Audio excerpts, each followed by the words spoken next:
শুধু পুরুষ কর্তৃক না, যে কোনো ব্যক্তি কর্তৃক ধর্ষণকে শাস্তিযোগ্য করা হচ্ছে। এছাড়া ধর্ষণের সংজ্ঞাটাকে ওয়াইড করা হয়েছে, বলাৎকারকে এর মধ্যে ইনক্লুড করা হয়েছে।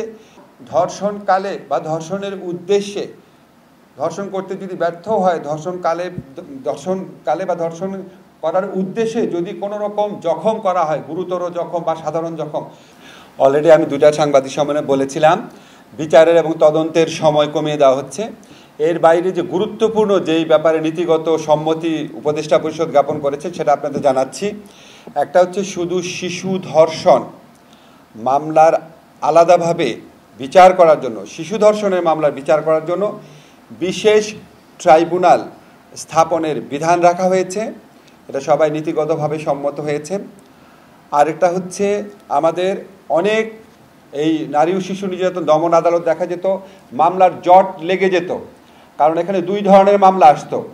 একটা হচ্ছে সম্মতিসহ যে সমস্ত ধর্ষণের ঘটনা ঘটতো, যে বিয়ের প্রলোভন দেখিয়ে, এই সমস্ত মামলার অনেক আধিক্য ছিল, এই মামলাগুলাই বেশি ছিল। আর সম্মতি ব্যতিরেকে যে ধর্ষণের ঘটনা, সেই মামলাগুলোর বিচার এই জন্য আটকে থাকতো। সেই জন্য আমরা এই আইনের মধ্যে বিধান করেছি, বিয়ের প্রলোভন দেখিয়ে সম্মতি নিয়ে, প্রতারণামূলকভাবে হোক বা বিয়ের প্রলোভন নিয়ে হোক, সম্মতিক্রমে যেই ধর্ষণের ঘটনাগুলোর বিচার, সেটা একটা আলাদা অপরাধ। আর হচ্ছে সম্মতি ব্যতিরেকে মাগুরার ক্ষেত্রে, বরগুনার ক্ষেত্রে যেই ঘটনাগুলো ঘটেছে, সেই ধর্ষণের ঘটনাগুলার আলাদা একটা অপরাধ হিসাবে এখানে আইডেন্টিফাইড হয়েছে। এবং দ্বিতীয় শ্রেণীর যে অপরাধ বললাম, সম্মতি ব্যতিরেকে যে ধর্ষণ, সেটার ক্ষেত্রে বিচার এবং তদন্তের সময় কমানো হয়েছে। আমরা এটার উপর সর্বোচ্চ গুরুত্ব দিচ্ছি। এছাড়া আমরা ধর্ষণের মামলার ক্ষেত্রে কিছু ডেফিনেশন এনেছি। ধর্ষণের মামলার ডেফিনেশন পরিবর্তন করে শুধু পুরুষ কর্তৃক না, যে কোনো ব্যক্তি কর্তৃক ধর্ষণকে শাস্তিযোগ্য করা হচ্ছে। এছাড়া ধর্ষণের সংজ্ঞাটাকে ওয়াইড করা হয়েছে, বলাৎকারকে এর মধ্যে ইনক্লুড করা হয়েছে। যে কোনো, আমি খুব বিশদ বর্ণনা যাচ্ছি না, আপনাদেরকে শুধু বলতে চাচ্ছি BNWL এর মামলাতে যে ডেফিনেশনটা ছিল সেটার অনেকাংশ এখানে আনা হয়েছে।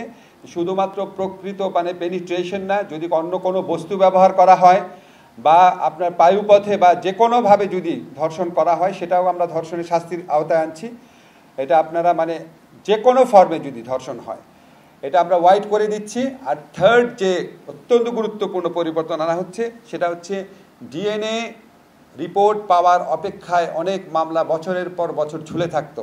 তো আমরা এই আইনে বিধান করেছি, DNA রিপোর্ট ছাড়াই আদালত যদি মনে করে মেডিকেল সার্টিফিকেট এবং পারিপার্শ্বিক সাক্ষ্যের ভিত্তিতে বিচার সম্ভব, তাহলে আদালত DNA সার্টিফিকেট ছাড়াই মামলা দ্রুত বিচার করার জন্য মেডিকেল সার্টিফিকেট এবং পারিপার্শ্বিক সাক্ষ্যের ভিত্তিতে বিচার করবে।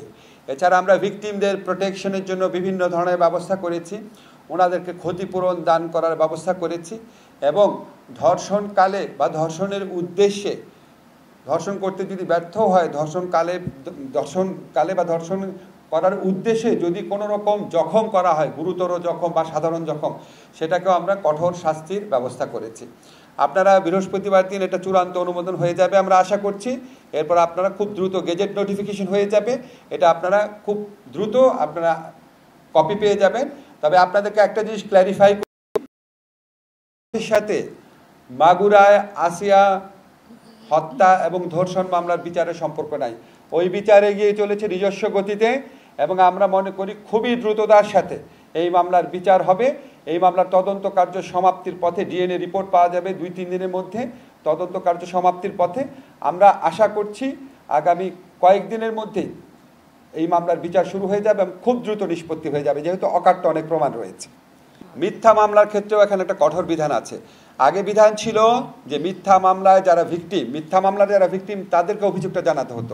আমাদের বিচার সম্পন্ন হওয়ার পর কোনো বিচারকের যদি মনে হয় উদ্দেশ্য প্রণোদিতভাবে মিথ্যা মামলা দেওয়া হয়েছে, তাহলে উনি স্বতঃপ্রণোদিতভাবে ব্যবস্থা গ্রহণ করতে পারবেন। অ্যাবিউজ হতে পারে, হলে আমরা লক্ষ্য রাখবো, দরকার হলে পরে আবার আইনের পরিবর্তন হবে। আপনারা সবাই ভালো থাকবেন। সবাইকে আমাদের 3 জনের পক্ষ থেকে ধন্যবাদ।